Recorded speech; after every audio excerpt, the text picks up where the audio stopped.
हिंदी में यूपीएससी की तैयारी से संबंधित प्रोग्राम्स को देखने के लिए सब्सक्राइब करें स्टडी IQ IAS हिंदी। आप सभी का पुनः स्वागत है स्टडी IQ IAS के हिंदी यूट्यूब प्लेटफॉर्म पर। मेरा नाम है अभिषेक कुमार। ताजमहल की महत्ता आप सभी को ज्ञात होगी। भाई, किसी भी एरिया में यदि कोई वैश्विक धरोहर मौजूद है जिसका विश्व में बहुत महत्वपूर्ण स्थान है, इवन यूनेस्को ने भी इसको स्थान दिया हुआ है और विश्व के 7 अजूबों में ये शुमार है। जैसा आप मेरे पीछे देख पाएंगे कि हम बात कर रहे हैं एक्चुअल में ताजमहल की। ताजमहल इंडिया के पर्सपेक्टिव से इंपॉर्टेंट इसलिए भी हो जाता है क्योंकि यह बहुत से पर्यटकों को अपनी ओर आकर्षित करता है। नॉट ओनली इंडिया पर्सपेक्टिव, परंतु यह वैश्विक स्तर पर भी लोगों को अपनी ओर आकर्षित करता है, जिससे भारत को विदेशी मुद्रा भंडार की कहीं डायरेक्ट और इनडायरेक्ट रूप से प्राप्ति होती है। यही कारण है कि खबर जो आती है कि भाई यहां पर लीकेज की प्रॉब्लम और साथ में जो प्लांट स्प्राउट्स है उसकी समस्या के चलते ताजमहल के अस्तित्व पर सवाल उठ रहे हैं। यह पहली बार नहीं है कि यह न्यूज की हेडलाइन बन गया है, अपितु इससे पहले भी आपने देखा होगा कि ताजमहल के कलर को लेकर, बेसिकली इसमें जो संगमरमर प्रयोग हुआ है उसके येलोइश कलर के होने के कारण, येलोइश कलर में परिवर्तित होने के कारण यह एक बार चर्चा में रह चुका है और आज पुनः लीकेज की प्रॉब्लम और साथ में प्लांट स्प्राउट्स की समस्या को देखते हुए यह चर्चा में है। अब यह समस्या कहां आ रही है और आर्कियोलॉजिकल सर्वे ऑफ इंडिया का इस पर क्या कहना है, जरा देखिए।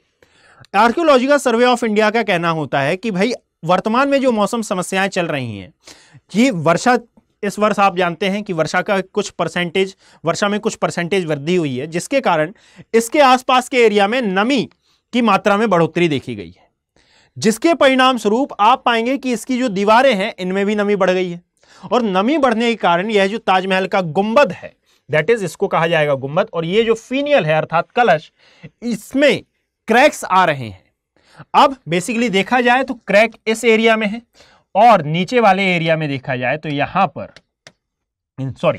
पर जंग की समस्या विद्यमान दिखाई दे रही है। यहां पर जंग है और नीचे वाले एरिया में आपको क्रैक की समस्या देखने के लिए मिलेगी। ये क्यों आ रहे हैं? तो इसका कारण आर्कियोलॉजिकल सर्वे ऑफ इंडिया ने जंग को बताया है। अब ये कितने हद तक सही है और कितने हद तक गलत है, ये जांच के पश्चात स्पष्ट होगा, परंतु इसके अलावा आर्कियोलॉजिकल सर्वे ऑफ इंडिया का ये कहना है कि इसमें हेयरलाइन क्रैक है, जिसको पहले भी सुधारा गया था ग्राउटिंग और पैकेजिंग के द्वारा, और जांच अभी जारी है कि भाई इसके सूखने के पश्चात एक बार पुनः ग्राउटिंग और पैकेजिंग कर दी जाएगी। परंतु एक बार इसकी मरम्मत किए जाने के पश्चात दोबारा से इस विश्व धरोहर पर यह समस्या विद्यमान कैसे हुई? बावजूद इसके कि 2023-24 के बजट में लगभग 550 करोड़ की धनराशि उन वैश्विक धरोहरों की मरम्मत के लिए, उन वैश्विक धरोहरों के मेंटेनेंस के लिए लगाई गई थी या फिर निकाली गई थी, जो कि विश्व में अपना महत्वपूर्ण स्थान रखती हैं और जिनको संरक्षण की आवश्यकता है, जिनमें से लगभग 4 से 5 करोड़ रुपए आपको Taj Mahal, archaeological survey of India और साथ में ऐसी समस्त संस्थाएं जो कि धरोहरों के लिए, इन धरोहरों के सर्वेक्षण के लिए और साथ में संरक्षण के लिए कार्य करती हैं, उनके द्वारा इस पर खर्च किए गए थे। इसके बावजूद यह समस्या कैसे विद्यमान है और इसका हो ना हो डायरेक्ट इंपैक्ट आप पाएंगे कि भारत के पर्यटन क्षेत्र पर भी पड़ेगा, क्योंकि भारत के 7 अजूबों में से विश्व के 7 अजूबों में से एक माना जाता है यह ताजमहल।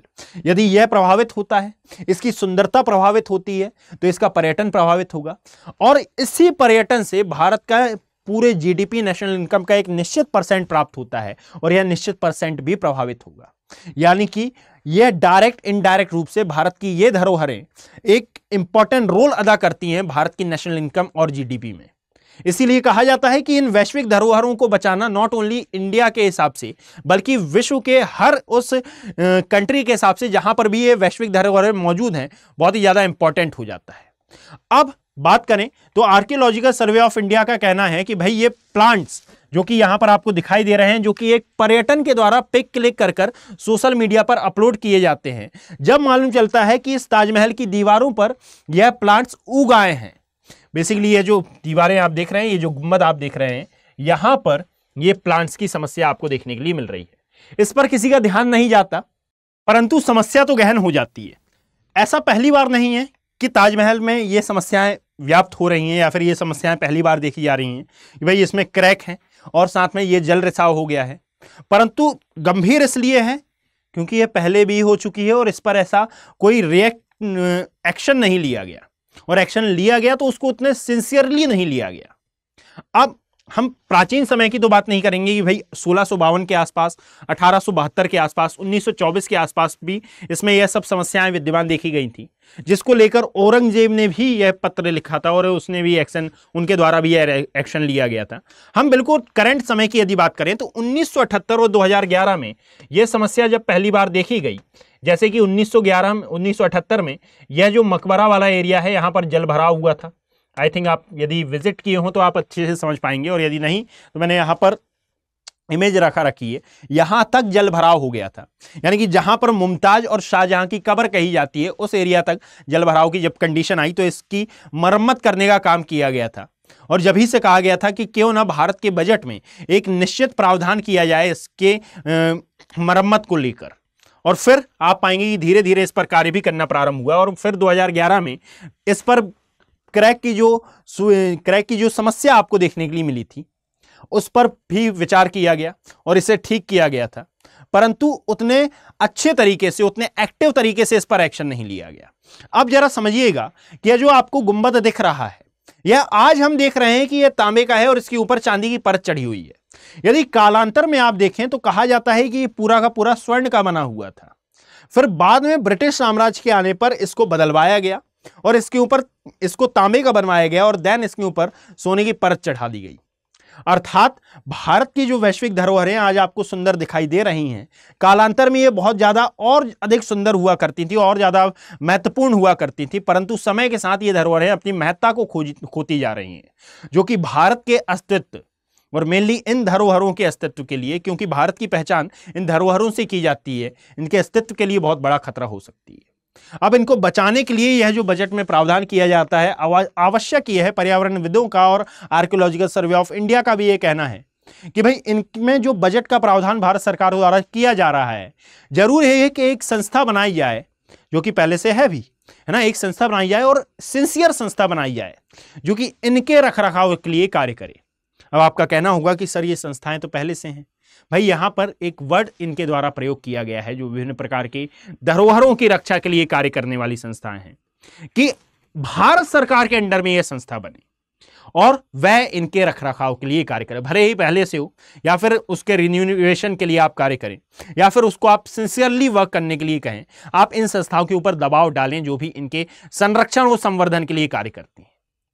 अब यहां पर आप सभी के लिए एक इंपॉर्टेंट इंफॉर्मेशन आती है भाई कि प्रतिज्ञा प्लस बैचेस में जो भी स्टूडेंट एनरोल करना चाहते हैं, अंतिम तिथि याद रखिएगा 22 सितंबर है। यदि अभी तक आपने इन प्रतिज्ञा बैचेस को ज्वाइन नहीं किया है तो आप AKEB लाइव कोड के साथ इन बैचेस का पार्ट बन सकते हैं।